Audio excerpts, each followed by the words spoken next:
Hello বন্ধুরা, আশা করি সবাই ভালোই আছেন। কলেজে ক্লাস করার পরে ভাবলাম যে একটু ঘুরে আহি, আর ঘুরবার জায়গা অমনি পাইলাম না দেখে ভাবলাম যে তাহলে কলেজের ভিতরে বড়ই গাছ তোর বড়ই খেয়ে আহি। তো বড়ই খেবার আগে বললাম ফিল্ডে, আর ফিল্ডের রাস্তায় দিই বড়ই গাছের মধ্যে তো বড়ই নাই, সব প্লান আগে শেষ দিয়ে দিচ্ছে। যাই হোক, বড়ই খাবার জুদাইছে, এখন বিছরে বিছরে হইলে বড়ই খান রাখবো। টাইম দেয় বড়ই বিছাতেছে, পাগারে কোনদিন বড়ই বিছতে পাইবো দিনছে।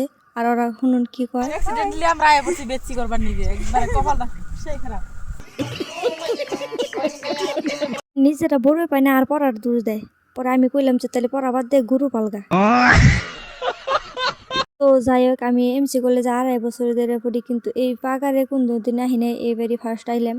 ফার্স্ট টাইম যদিও আমি আইসি, কিন্তু পাগারের ভিউটা দেখে একদম মুগ্ধ হয়ে গেছি গে। আর এখানে রশি দেওয়ার কারণে সে 22 মাসে মানে যখন মাছ পালে পাগারে, তখন সরাই জন্য এখানে মাছ নষ্ট না করে তার জন্য কিনে দিছে। আমরা আই বললাম পাগারের কিনারে, আর 22 মাসে ওরা গিয়ে পানি থাকে। আর একটা কথা, এই পাগারে যে মাছ পালে এখানে কি সারেরা পালে না অন্য কেউ পালে? যদি কেউ জানেন তো কমেন্ট করে জানেন, আমি জানি না। তো যাই হোক, আমরা যে কামাইছিলাম ওই কামটা করি।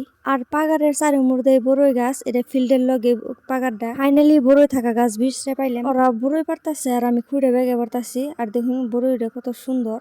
বড়ই টড়ি খেয়ে কলেজ থেকে বেরোলাম, আর কলেজ থেকে বাইরে কলেজের সামনে দিয়ে ফুচকা দেখে আর থাকালাম না, তো পরে যে ফুচকা খেলাম।